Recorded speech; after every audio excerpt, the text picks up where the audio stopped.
P Shyamraj, ആഗോള അയ്യപ്പ സംഗമത്തിന് ബദലായി നിങ്ങളും ഒരു സംഗമം നടത്തി ഡൽഹിയിൽ. പക്ഷേ വേണ്ട പോലെ അത് AC ഇല്ല എന്ന് പറഞ്ഞാൽ അങ്ങേക്ക് എന്താണ് മറുപടി? കാരണം ഉദ്ഘാടനത്തിന് അവിടെ ഇന്ദു മൽഹോത്രയാണ് ക്ഷണിച്ചത്. സുപ്രീം കോടതിയിൽ ഈ ശബരിമല വിധിയിൽ വിയോജിപ്പ് അറിയിച്ച ജഡ്ജി.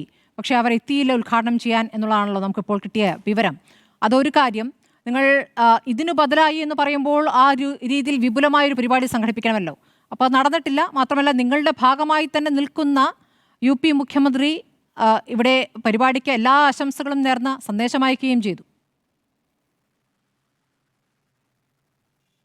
സ്മൃതി, ഇത്രയധികം നുണ പറയുന്ന, തെറ്റിദ്ധാരണ പടർത്തുന്ന, വെറുപ്പും വിദ്വേഷവും പറയുന്ന മറ്റൊരു ചാനൽ അവതാരകയെ ഞാൻ സ്മൃതിയെ പോലെ കണ്ടിട്ടില്ല. അത് നേരിട്ടിന് ദുഃഖത്തോടെ ഞാൻ പറയട്ടെ. കാരണം ഒന്ന്, നിങ്ങൾ UP മുഖ്യമന്ത്രിയെ കുറിച്ചിട്ട് എന്തൊക്കെയാണ് പറഞ്ഞത്? അദ്ദേഹം ഏത് സമയത്താണ് അവിടെ കലാപത്തിന് വേണ്ടിയിട്ട് ആഹ്വാനം നടത്തിയിട്ടുള്ളത്? അദ്ദേഹം ഇവിടെ വന്നാൽ എന്താണ് പ്രശ്നം? അപ്പോൾ ഇല്ലാത്ത കഥകൾ, UP യിലുള്ള ജനങ്ങൾക്ക് ഇല്ലാത്ത പരാതി റിപ്പോർട്ടർ ചാനലിൽ ഇരുന്ന് സ്മൃതി പറയാൻ വേണ്ടിയിട്ട് പാടില്ല. നിങ്ങളുടെ മനസ്സിലുള്ളതോ നിങ്ങളുടെ രാഷ്ട്രീയമല്ല, നിങ്ങൾ യാഥാർത്ഥ്യമാണ് പറയേണ്ടത്. ഇത്തരത്തിലുള്ള സംസാരങ്ങൾ നിങ്ങൾ സംസാരിക്കാൻ വേണ്ടിയിട്ട് പാടില്ല. അതിൽ അതിശക്തമായിട്ടുള്ള വിയോജിപ്പ് ഞാൻ രേഖപ്പെടുത്തുകയാണ്. പിന്നെ നിങ്ങൾ എന്നോട് ചോദിച്ച ചോദ്യത്തിൻ്റെ ഉത്തരം, ഡൽഹിയിലാണോ ഞങ്ങൾ വലിയ പരിപാടി അയ്യപ്പ സംഗമം നടത്താൻ വേണ്ടി തീരുമാനിച്ചിട്ടുള്ളത്? ഞങ്ങൾ സംഘപരിവാർ സംഘടനകളും ശബരിമല കർമ്മസമിതിയൊക്കെ വലിയ പരിപാടി ഭക്തജന സംഗമം നടത്താൻ വേണ്ടിയിട്ട് തീരുമാനിച്ചിട്ടുള്ളത് മറ്റന്നാൾ 22-ാം തീയതി പന്തളത്താണെന്ന്. അത് സർക്കാരിനെതിരെ, അതല്ലെങ്കിൽ സർക്കാർ ഒരു അയ്യപ്പ ഭക്ത സംഗമം നടത്തിയതുകൊണ്ട് അതിനെതിരായിട്ടൊന്നുമല്ല. ഞങ്ങളെ സംബന്ധിച്ച് യഥാർത്ഥത്തിൽ അവിടെ ജനങ്ങൾ ഇഷ്ടപ്പെടുന്ന രീതിയിൽ, ഭക്തർ ഇഷ്ടപ്പെടുന്ന രീതിയിൽ ഒരു സംഗമം നടത്തണം. മറ്റന്നാൾ നിങ്ങളുടെ റിപ്പോർട്ടർമാരെ അങ്ങോട്ട് അയച്ചോ, ഞാനും വരുന്നുണ്ട്. നിങ്ങൾക്ക് കണ്ടു തന്നെ തൃപ്തി അടയാം. ഇന്ന് സർക്കാരിൻ്റെ നേതൃത്വത്തിൽ, ദേവസ്വത്തിൻ്റെ നേതൃത്വത്തിൽ നടന്നതുപോലെയുള്ള ആളില്ലാത്ത ഒഴിഞ്ഞ കസേരകൾ നിങ്ങൾക്ക് അവിടെ കാണേണ്ടി വരില്ല എന്ന് ഞാൻ ഈ നിമിഷം നിങ്ങളോട് പറയാൻ വേണ്ടി ഉദ്ദേശിക്കുകയാണ്. ഇവിടെ എന്താണ് പ്രശ്നം സംഭവിച്ചത്? ഈ ആളില്ലാ സംഗമം എന്തുകൊണ്ടാണ്, അല്ലെങ്കിൽ എങ്ങനെയാണ് നടന്നത്? ഒന്ന്, കേരളത്തിലെ ഭക്തജനങ്ങളോട് പിണറായി വിജയനും ദേവസ്വം ബോർഡും മൊത്തം പറഞ്ഞത് നുണയാണെന്ന് കേരളത്തിലെ ഭക്തജനങ്ങൾക്ക് മനസ്സിലായിന്ന്. 4000 പേര്, 3500 പേര് രജിസ്റ്റർ ചെയ്തു എന്ന് പറഞ്ഞിട്ട് വന്നത് വെറും 600-ൽ താഴെ ആളുകൾ മാത്രമാണ്. അതായത് സ്മൃതി, മറ്റൊന്നുമല്ല, ഗണപതി, പമ്പ ഗണപതി മിത്താണെന്ന് പറഞ്ഞ ഷംസീർ പറഞ്ഞ ആ ഒരു പരാമർശം പോലും പിൻവലിക്കാതെ പമ്പ ഗണപതിയുടെ തിരുമുറ്റത്ത് തന്നെ ഇവർ ഇത്തരം ഒരു സംഗമം നടത്തി. ഇത് കേരളത്തിലെ ഭക്തജനങ്ങൾ തിരിച്ചറിഞ്ഞു എന്ന്. ഇവിടുത്തെ തന്ത്രിമാരെല്ലാം അബദ്ധസഞ്ചാരികളാണെന്ന് കേരളത്തിൻ്റെ മുഖ്യമന്ത്രി മുമ്പ് പറഞ്ഞത് കേരളത്തിലെ ഭക്തജനങ്ങൾ മനസ്സിലാക്കിയെന്ന്. ശബരിമല അയ്യപ്പൻ്റെ കല്യാണം കഴിഞ്ഞുവെന്ന് M സ്വരാജ് പറഞ്ഞത് കേരളത്തിലെ അയ്യപ്പ ഭക്തർ മറിഞ്ഞിട്ടില്ല എന്ന്. കേരളത്തിലെ ഭക്തകളായിട്ടുള്ള സ്ത്രീകൾ ക്ഷേത്രത്തിൽ പോകുന്നത് കുളിച്ച് പറയട്ടെ കേരളത്തിലെ സ്ത്രീകൾ പറയട്ടെന്ന്. അതിനെന്താണ് എന്ന് പറഞ്ഞിട്ട് അദ്ദേഹം പറഞ്ഞ പരാമർശം ഇല്ലാതാകുമോ? മുഖ്യമന്ത്രി പിണറായി വിജയൻ അവരോട് പറഞ്ഞ പരാമർശം ഇല്ലാതാകുമോ? ഞാൻ പറയട്ടെ, ഇവിടെ സ്ത്രീകൾ ക്ഷേത്രത്തിൽ പോകുന്നത്, കുളത്തിൽ മുങ്ങി ഈറനായിട്ട് പോകുന്നത് അവിടുത്തെ പുരുഷന്മാർക്ക് കണ്ണ് കാണാൻ വേണ്ടിയിട്ടാണെന്ന് പറഞ്ഞ് PK ശ്രീമതിയുടെ സ്റ്റേറ്റ്മെന്റ് കേരളത്തിലെ ഭക്തർ മറന്നിട്ടില്ലാന്ന്. അത് മറക്കാത്തത് കൊണ്ടാണ്, യാഥാർത്ഥ്യം മനസ്സിലാക്കിയത് കൊണ്ടാണ് ഇന്ന് ഈ അയ്യപ്പ സംഗമം എന്ന് പറഞ്ഞിട്ട് ഇവർ നടത്തിയിട്ടുള്ള, സർക്കാർ നടത്തിയിട്ട് പിണറായി വിജയന്റെ ഫ്ലെക്സ് കേരളത്തിൽ മൊത്തം അടിച്ചു വെച്ച് നടത്തിയിട്ടുള്ള ഈ പരിപാടി പരിപൂർണമായിട്ട് പരാജയപ്പെട്ടത്. നോക്കൂ, ഇതിനകത്ത് യഥാർത്ഥ പ്രശ്നം ഇവിടെ സ്മൃതി കിടക്കുന്നത്. നോക്കൂ, ഇവിടെ അയ്യപ്പ സംഗമം എന്ന് പറഞ്ഞിട്ട് നാടാകെ അടിച്ചു വെച്ച ഫ്ലെക്സുകളിൽ ആരുടെ ചിത്രമായിരുന്നു? നിങ്ങളൊന്ന് എടുത്തു നോക്കൂ. സ്വാമി അയ്യപ്പന്റെ ഒരു ചിത്രം വളരെ ഒരു വശത്തും, പിണറായി വിജയന്റെ വലിയ ചിത്രങ്ങളും അതുപോലെ വാസവന്റെ വലിയ ചിത്രങ്ങളൊക്കെ വെച്ചിട്ട് എന്തോ പിണറായി വാസവൻ സംഗമമാണ് നടക്കുന്നതെന്ന് തോന്നും. ഇതൊന്നും ഈ നാട്ടിലെ ജനങ്ങൾ അംഗീകരിക്കാൻ വേണ്ടിയിട്ട് പോകുന്നില്ലെന്നേ. അതുകൊണ്ട് തന്നെ അതിനെ തിരിച്ചറിഞ്ഞതാണ് ഇന്ന് ഇത്തരത്തിലുള്ള ആൾ കുറയാൻ വേണ്ടിയിട്ട് ഉണ്ടായിട്ടുള്ള കാരണം. പിന്നെ ഈ കുഞ്ഞിക്കണ്ണ സഖാവ് പറഞ്ഞ ഒരു പരാമർശത്തിന് കൂടി എനിക്ക് ഉത്തരം കൊടുക്കേണ്ടതായിട്ടുണ്ട്. ഇവർ അടിക്കടി ഇവരുടെ മുഴുവൻ ആളുകളും പറഞ്ഞുകൊണ്ടിരിക്കുന്ന ഒരു കാര്യമുണ്ട്, മതാതീതമായിട്ടുള്ള ആത്മീയതയോ. ഒന്ന്, ശബരിമല എന്ന് പറഞ്ഞാൽ ക്ഷേത്രമാണെന്ന്. ക്ഷേത്രം ആരുടെ ആരാധനാ സങ്കല്പമാണ്? ക്ഷേത്രം എന്ന് പറയുന്നത് ഹിന്ദു വിഭാഗങ്ങളുടെ ആരാധനാ സങ്കല്പമാണ്. ശബരിമലയ്ക്ക് ചുറ്റുമുള്ള ദേവാലയങ്ങൾ എന്തൊക്കെയാണ്? കാളകെട്ടി മഹാദേവ ക്ഷേത്രം. കാളകെട്ടി മഹാദേവ ക്ഷേത്രം എന്ന് പറയുന്നത് ശിവന്റെ കാളയെ കെട്ടിയ ആഞ്ഞിലിമരമുള്ള ക്ഷേത്രമാണെന്ന്. അവിടെ നിന്ന് മുകളിലോട്ട് പോയിട്ടുണ്ടെങ്കിൽ മറ്റെല്ലാ പശ്ചിമ ദേവീക്ഷേത്രം എന്ന് പറയുന്നത് ഭഗവതിയാണെന്ന്. അത് വള്ളിയാങ്കാവ് ദേവീക്ഷേത്രം എന്ന് പറയുന്നത് ഭഗവതിയാണെന്ന്. നിലയ്ക്കൽ മഹാദേവ ക്ഷേത്രം എന്ന് പറയുന്നത് ശിവന്റെയാണെന്ന്. അതായത് ശബരിമല അയ്യപ്പ ക്ഷേത്രം എന്ന് പറയുന്നത് ഹിന്ദുവിൻ്റെ ആരാധനാലയമാണ്. അതിനോടൊപ്പം ചേർത്ത് പറയേണ്ടത് ഹിന്ദു സമൂഹ സമൂഹത്തിന്റെ ഹിന്ദു സംസ്കാരത്തിന്റെ സർവധർമ്മ സമഭാവന.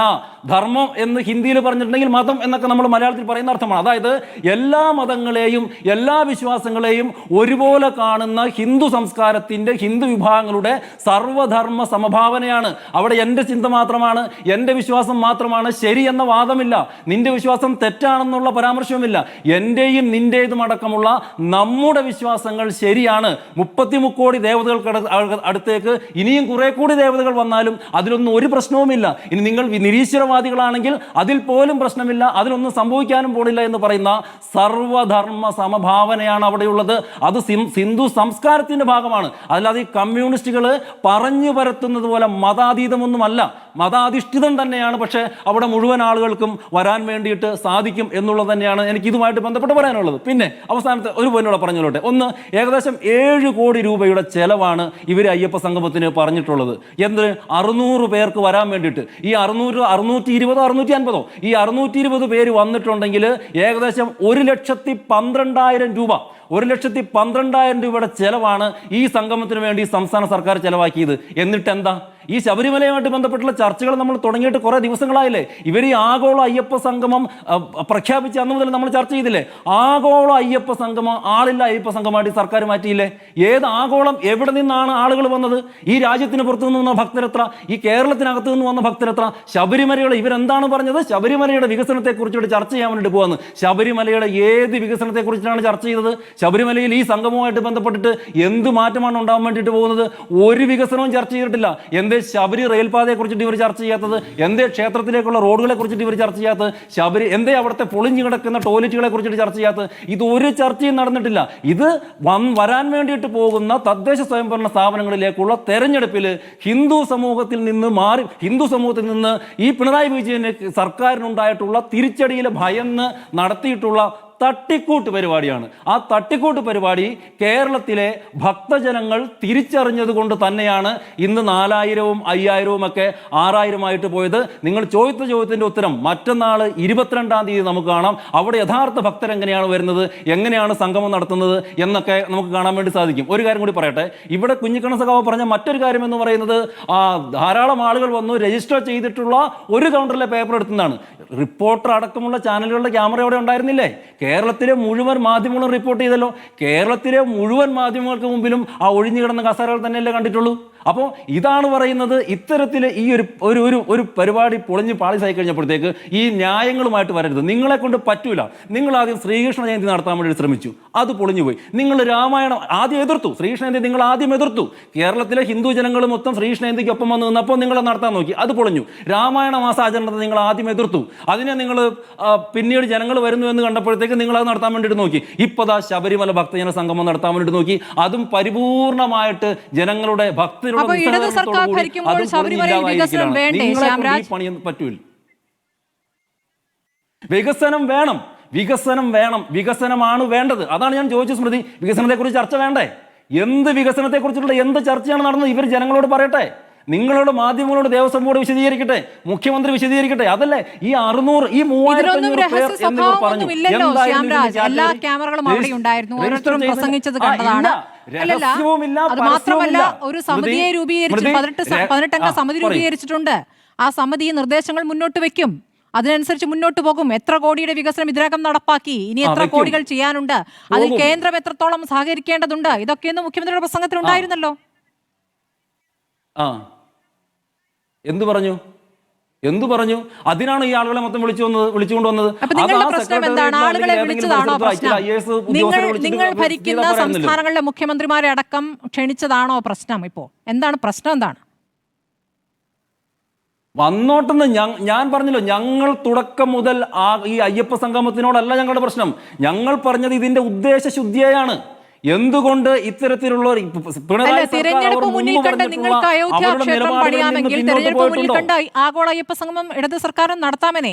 ഇനി അങ്ങേക്ക് അങ്ങോട്ട് ചില കാര്യങ്ങൾ പറഞ്ഞുതരാം. യോഗി ആദിത്യനാഥ് വർഗീയ പ്രസംഗം നടത്തിയിട്ടില്ല എന്ന് അങ്ങ് പറയുമ്പോൾ അങ്ങടക്കമുള്ള BJP പ്രവർത്തകർ ഒഴിച്ച് ബാക്കി എല്ലാവരും ചിരിക്കും. ഇനി 2-3 കാര്യങ്ങൾ ഞാൻ അങ്ങോട്ട് പറഞ്ഞുതരാം. 100 മുസ്ലിം കുടുംബങ്ങൾക്കിടയിൽ 50 ഹിന്ദുക്കൾക്ക് സുരക്ഷിതമായി ഇരിക്കാൻ കഴിയില്ല. അവരും ഞങ്ങളും അടുത്തത് എന്താണ് ബട്ടേങ്കെ തോ കട്ടേങ്കെ, if we divided we will be cut തുടങ്ങി കുറേ പ്രസംഗങ്ങളുണ്ട്. 34 പ്രസംഗങ്ങളെങ്കിലും കേസ് ഉണ്ടായിട്ടുണ്ട്, തെരഞ്ഞെടുപ്പ് കമ്മീഷൻ ഇടപെട്ടിട്ടുണ്ട്, അങ്ങനെയൊക്കെ പല കാര്യങ്ങൾ മുമ്പ് ഉണ്ടായിട്ടുണ്ട്. പരാതികൾ വന്നിട്ടുണ്ട്. നമ്മൾ മുന്നിൽ കാണുന്ന പ്രസംഗങ്ങൾ, നമ്മൾ കേട്ട പ്രസംഗങ്ങൾ മുന്നിലുണ്ട്. അതിൽ അങ്ങയുടെ അഭിപ്രായം എന്റെ അഭിപ്രായം വേറെ ആയിരിക്കാം. വിദ്വേഷ പ്രസംഗം നടത്താത്ത യോഗി ആദിത്യനാഥ് എന്ന് മാത്രം നമുക്ക് പറയാം. ചുമ്മാ പറഞ്ഞ പോലെ ഉത്തർപ്രദേശിലെ 60% മുസ്ലിം ഭൂരിപക്ഷമുള്ള കുന്ദർക്കി മണ്ഡലത്തില് 12 സ്ഥാനാർത്ഥികളിൽ 11 പേര് മുസ്ലിം കമ്മ്യൂണിറ്റിയിൽ ആയിരുന്നവർ അവിടെ BJP സ്ഥാനാർത്ഥി ജയിച്ചിട്ടുണ്ടെന്നേ. ഇത് പ്രശ്നം എന്ന് പറയുന്നത് ഉത്തർപ്രദേശിലെ മുസ്ലിം വിഭാഗങ്ങൾക്കോ ഉത്തർപ്രദേശിലെ ന്യൂനപക്ഷങ്ങൾക്കോ ഒന്നുമല്ല പ്രശ്നം എന്ന് പറയുന്നത് നിങ്ങൾക്കാണ്.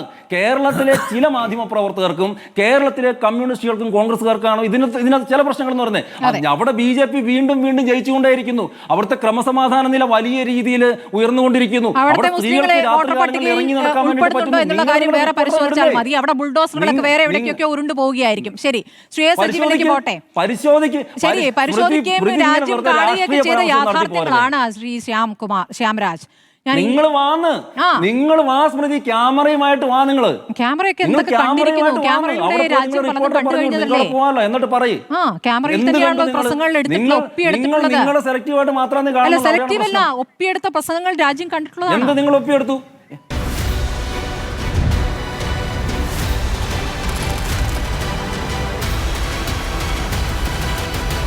Debate with Smriti Parithikar.